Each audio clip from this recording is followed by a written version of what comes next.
Hey, what's up, y'all? Welcome to No Golf, No Glory. I'm your boy Jay Wayne, and we're doing a putting lesson. All right. I really wanted to work on the greens. I wanted to work on green reading because I be standing over my putts and missing them low, missing them too high. So I wanted to go over green reading with my man Sean right here, one of the best coaches out here in Michigan. In terms of putting, there's really four key things. Okay, Okay. there's controlling speed. Okay, Right. aim, Right. start line, and green reading. Those would be like the four different factors, right? So here's what I want to do. I just want to I get. feel like I can hit wherever line you put me on. I can hit any line you want me to hit.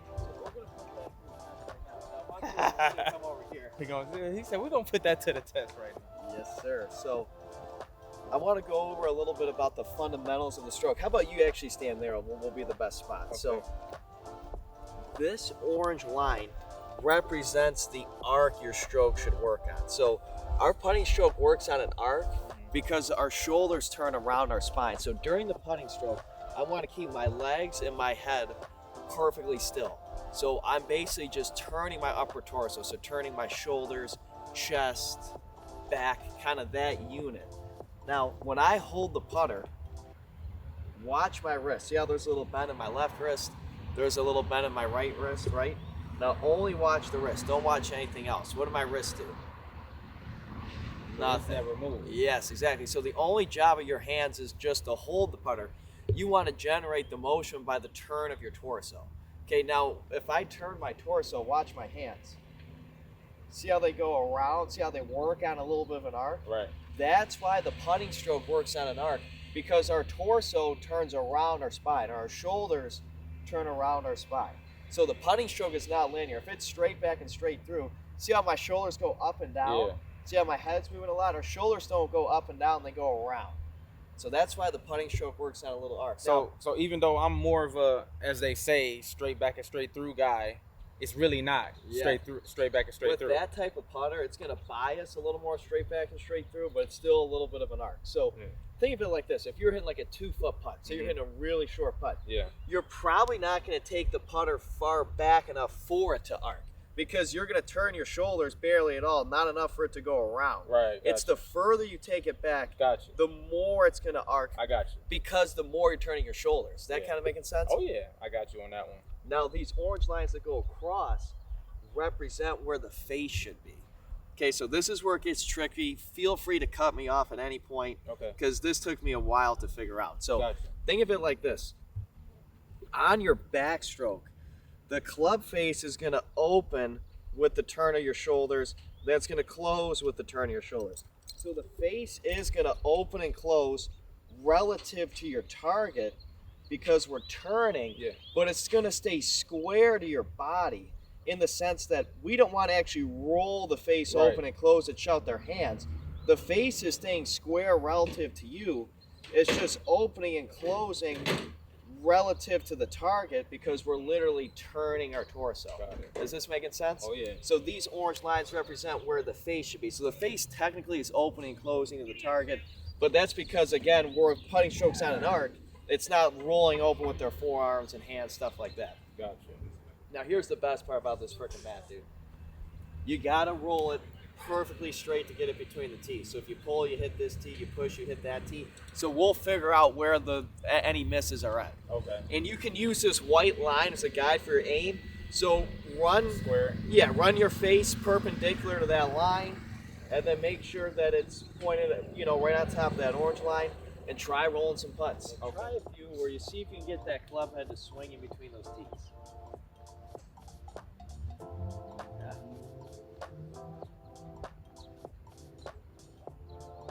Looks good.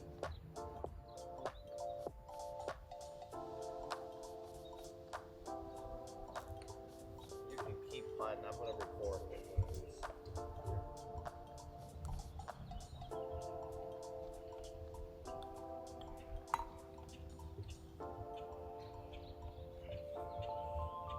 Bro, this is a fire mat. I'm gonna have to get this. Yeah, that thing's the truth, dude. That thing's Oh my really god. nice.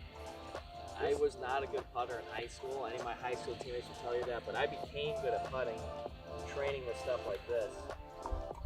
If John became a good putter because of this, then I gotta do it. Yeah, you can do it too. Without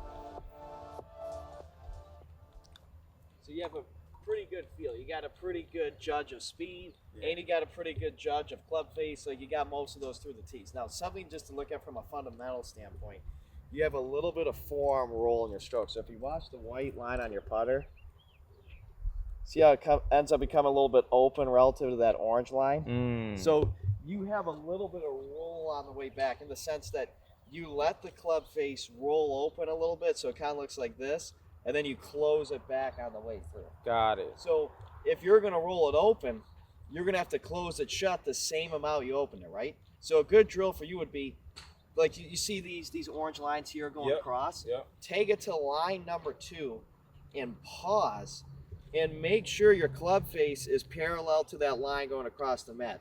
So you can teach yourself what square actually feels like. So instead of being here, you're like this. Got it. Because you just have a little bit of that forearm roll. Like that one that you pulled left, you rolled it open on the way back, and you closed it more than you freaking opened it. And then those ones you got between the tees was just good timing. Like you were just matching it up perfect. Gotcha.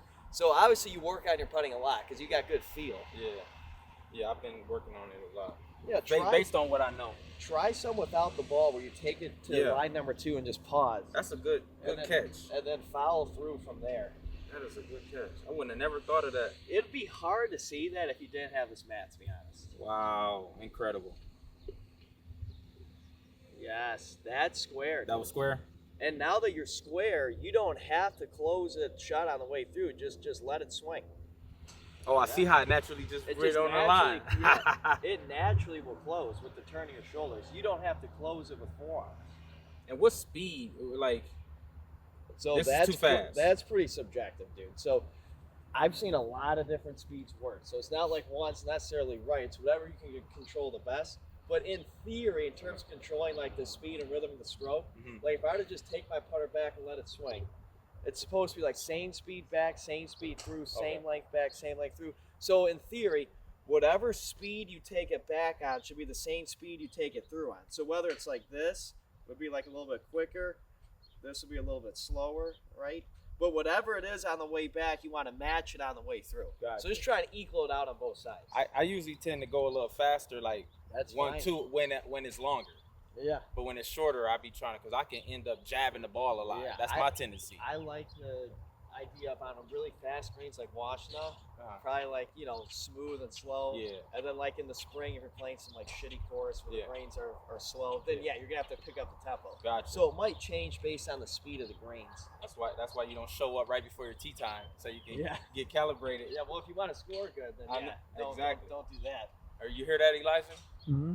Always got us late to every course. I saw you hold out the other day, dude. Bro, he saw that video. Yeah. Bro, that was like, what the heck? So that was your third shot on a par 5 or something? Par 4? Yeah, it was par par four, 4. okay. Save me birdie. Nice. Yeah. Very nice stroke. Very neutral at the face. Hey. You didn't get any like roll or twist open. My body just only know this now. I've been doing it. It's almost as if you're trying to take any forearm rotation out. You're just turning your torso, no arm turn. So basically, because I got a tendency to do that with the swing too. That Yes, turnover. So it's exactly. just something that I like doing or And something. that's gonna drill you. That's gonna kill you in putting, dude.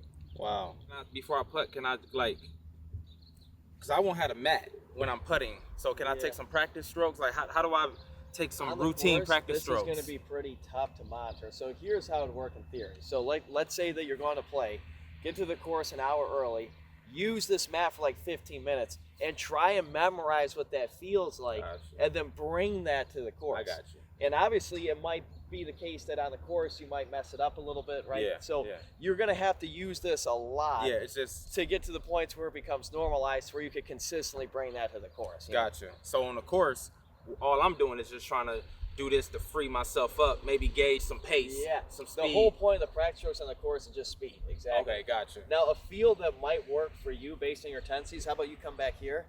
So, like, obviously, this is the toe, this is the heel, right? Yeah. A field that's worked, because I've actually had the same problem of roll it open, so Okay. I know this is freaking hard to not do.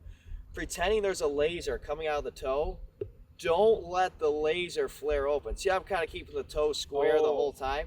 So don't let the toe roll open. keep the laser going this way. Don't let it flare.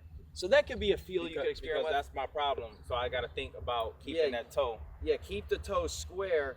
Don't let the toe roll open. Wow. So you could play around with that. That feel might help. Okay. I'm not going to say that's the best feel for you, but Yeah. it did work for me. Gotcha.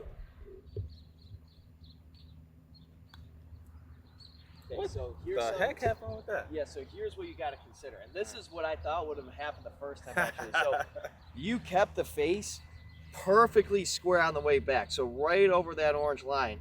The problem was you twisted it shut on the way through because you're so used to rolling it open. Okay. You're so used to having to twist it shut on the way through, right? Gotcha. Yeah, Now right. that it's square on the way back, you don't have to like close it shut anymore. Gotcha. So you can just hold the face. Gotcha. Is that making sense? Yeah. Yeah. So you actually got the way back part perfect.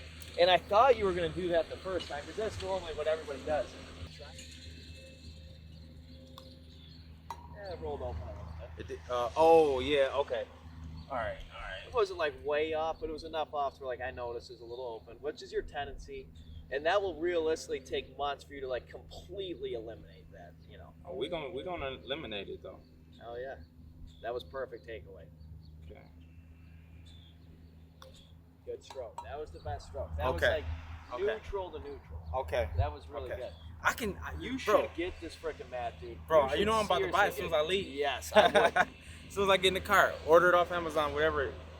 Pretty much three things of why this mat helps. First of all, just from an aiming standpoint, you have this white line here, so you can always guarantee your aim is good, and you can train your eye to see square. Because Okay. it's so easy to set up a little bit open, a little bit closed, and you might not catch it if you didn't have that line there. Okay, the other, Right. and then we got these lines to monitor where the stroke is at, and then you got to fit it between these tees, right? That's like the whole purpose of this mat. Now this is the. This am I is- starting my line. This on is, point. yes, exactly. This is all for start line. Gotcha. So you could create a game with yourself, like where you take this through the course, force yourself to make a dozen in a row or 10 in a row in between the tees, and then you move on to the next drill.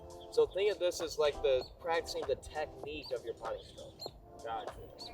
And because we're limited on time today, let's move to the next Yeah. thing. But at least you know what you need to work on. Yeah, this is incredible. And yeah, Elijah will take a picture of that so you can Yeah, I buy got that exact one.